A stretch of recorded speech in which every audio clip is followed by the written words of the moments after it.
But the news continues here on BBC One as we join our colleagues across the nations and regions standing by to bring you the news where you are. Have a very good evening. Hello, welcome to the final programme from us here at South Today in Oxford. In tonight's programme, a rise in the number of people seeking help for addiction. Wayne tells us about his recovery from alcoholism at a treatment centre in Oxfordshire. Also, the path to school parents say is unsafe and want free bus journeys to continue for their children. And 22 years after we started, as we say goodbye, we look back at some of the stories we've covered.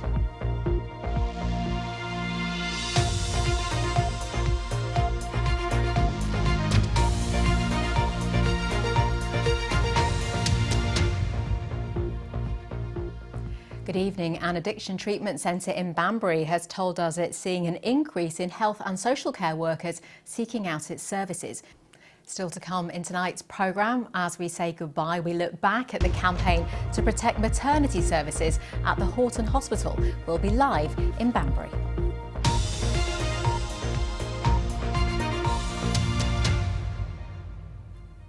It's just over 22 years since this service based in Oxford started. For viewers in Oxfordshire, Buckinghamshire, Swindon, those living around Brackley in Northamptonshire and people in the North Cotswolds. But the BBC has decided to close the service. Tonight we're broadcasting from our studios in Summertown in Oxford for the final time. So we've been back through our archives to show you some of the major stories we've covered over the last 2 decades.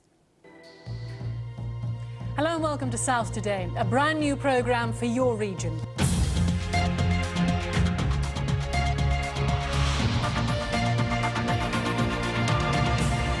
Good evening. Union members at BMW's Cowley plant near Oxford claim 2,500 jobs have been put at risk. Southmore is tonight a village in shock over the apparent death of resident Dr. David Kelly, the scientist at the centre of the Iraq dossier row.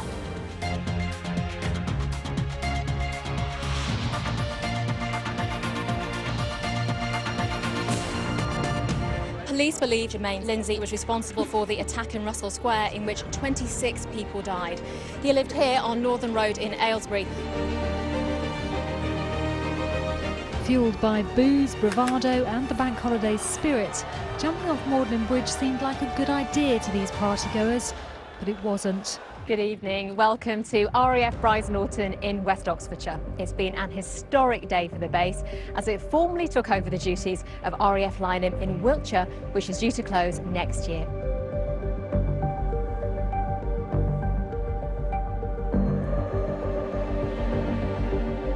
Good evening. The streets of Swindon fell silent this afternoon as the town said goodbye to Sian O'Callaghan, the 22-year-old whose remains were found in a shallow grave last month. Hello and welcome to South Today. In tonight's programme, the government's apologised to the family of an Oxford teenager who died in NHS care. Dame Vivienne Westwood certainly knows how to make an entrance. Aboard a tank on the way to David Cameron's constituency home. Tonight we're in South Oxfordshire, where a series of deliberate arson attacks has caused destruction on an unprecedented scale. The council headquarters here all but destroyed, other buildings severely damaged.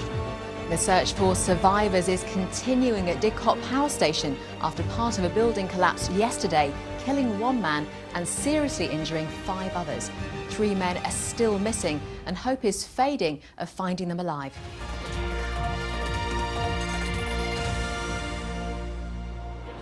Good evening. Welcome to the brand new Westgate Centre. It's been long awaited, cost £440 million and is roughly 3 times the size of the old centre. They've managed to get away with a £60, 18-carat gold toilet worth up to $5 million. Hundreds of PC Harper's colleagues line the route. A farewell to a fellow officer and friend. In tonight's programme, the Oxford vaccine for COVID-19. As the rollout gets underway at the Churchill Hospital, we hear from GPs who'll be delivering it in the community.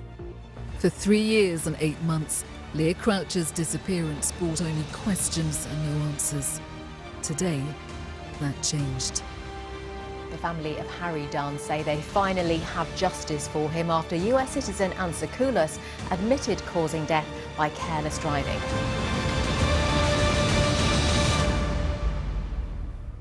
Goodness me, 22 years, where does the time go?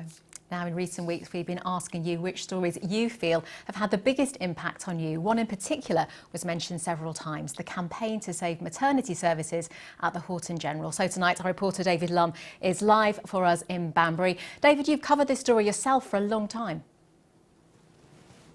Geraldine, I've been a journalist for the past 16 years. One of my first jobs was actually inside in this market town. The threat to services at the Horton Hospital has been incredibly important to people during that time. It's something that people feel incredibly passionate about, and that's why we felt it was only fitting to re-look at that story again tonight.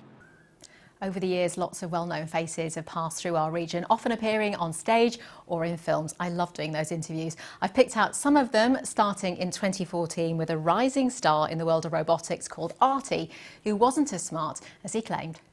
Look into my eyes and keep still. I would say you are a 32-year-old man. Your face is happy. My first hit record here in this country, I was 9. Yeah, it was Long-Haired Lover from Liverpool. Can you bear to have a look at that? Does it make you want to cry for sure? Go on, torture me. Let's torture everyone, shall we? I'll be your Valentine and you'll be mine. Am I the bride? You're the bride. Then why did I dress him up as the bride? You can go on YouTube, just go to my website and just put Robin into Ricky Gervais and you'll see him in all sorts of predicaments. We only had 3 TV channels then and massive viewing figures, so it really made a big difference. Who'd have thought the 80s would be so big again? I think I got 25% of the vote, despite being from a girl. Is it what you were expecting when you used to think about it when you were younger? So I couldn't really imagine myself doing anything else. Your divorce, I don't know what the word is, whether it's unlucky, unfortunate. Batty, I think, is the right word, because it's all to do with Californian marital law. Do you think that Alice ever feels bad about it? I'd feel really bad about it. I don't know. I really don't. So as I sit here, the majority of cells in this space are bacterial. I am, of course, made of sugar and spice. You are indeed. Geraldine and I are both surprised by how much we're loving it, really loving it, being out on the water.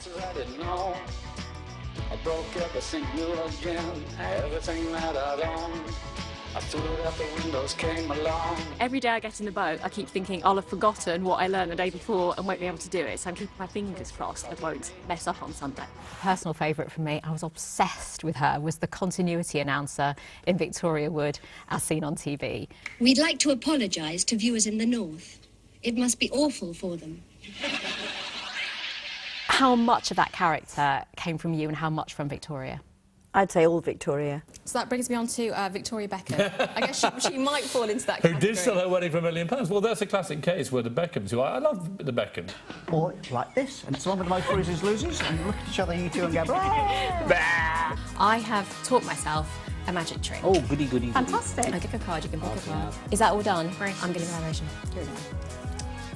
I think your card was the 4 of clubs. How does she do? And that's magic. Jerome's here now, like the old days. If you were wondering why me, a journalist, was doing a card trick with a superstar magician, Paul Daniels, it's because Paul had hurt his hand really badly with a saw trying to make a magic trick in his garage. And I thought, you can't have Paul Daniels in and have no magic. So I taught myself that card trick. And how did Debbie McGee feel about his new glamorous assistant? Very not threatened. She liked it, but not enough. Very good. We're nearing the end of the programme. South Today from Oxford has been about reflecting our communities, of course. Sport does that as well. And I just want to take a couple of minutes to reflect on some of the highs and lows, the stories and characters from the past 2 decades. And we've come full circle, really, because Oxford United are looking for a new stadium, just as they were when we started. That is it from me. What I like, Jerome, is that, look at us, we've barely changed. Barely, 2 decades have gone by. And one of us, changed. maybe. You're talking about yourself. Thanks, Jerome. Thank you, Geraldine. Oh, thanks. This is the moment I've been dreading since we were told we were closing back in May. This service has been going for 22 years. I've presented it for 21 and a half. It's been the biggest chapter of my career and a huge part of my life. I've had the privilege of presenting the programme, but of course it's a team effort. We're a small team and so often we've delivered more than we've been resourced to provide. I'm particularly proud to have been part of it in the last few months. Inevitably, there have been very difficult days since the closure was announced, but we've managed to stay on air in part because people on the team cancelled plans and took on extra responsibility. For me, the best part of this role has been the connection with you. We've been lucky to have such a loyal audience who've given us so many stories and trusted us to share them. I know many of you have written to the senior BBC bosses or to your MPs about the service. It's clear how much you value it and how sad you are to be losing it. Thank you for writing to me and talking to me in shops and on the streets. Your support has meant so much and I found the kind words overwhelming so many times. The last 7 months would have been much harder without your concern and support. Now, most presenters, when they say goodbye, are either heading into retirement or off to a fabulous new job. That's not the case for me. It's scary. Sometimes it's exciting thinking about the future, but mainly it's scary. I'm hoping the new year brings a brilliant new adventure, but at the moment I have no idea what's in store. I'm going to take a pause for a couple of minutes so you can hear from someone who knows a bit more about the future than me, at least the next few days. David Brain is here with the weather forecast. David Brain there with a wet weekend ahead. After tonight, you'll be getting South Today from Southampton instead of us. You're in good hands with the team there and they'll still be covering stories from this part of the world. They'll be doing the late news for us tonight because we are going to say goodbye for now, because that really is just about it from us. Thank you for being there, thank you for the stories and thank you for your support. You have been the best audience a presenter could ask for. It's felt like I've been talking to friends every night and thank you for letting me into your homes probably twice a day for the last 21 and a half years. Do please still say hello if you see me. I like it when you say hello. It is one of the best parts of this job is getting to talk to people I wouldn't normally talk to. And if you want to see what's going on in my life, I've just joined Instagram. I'm a newbie, so I'm taking it very slowly. It might not be great at the moment, but I am there. So for one last time, that is it from me and the team here in Oxford. Thank you again. And from everyone here, goodbye.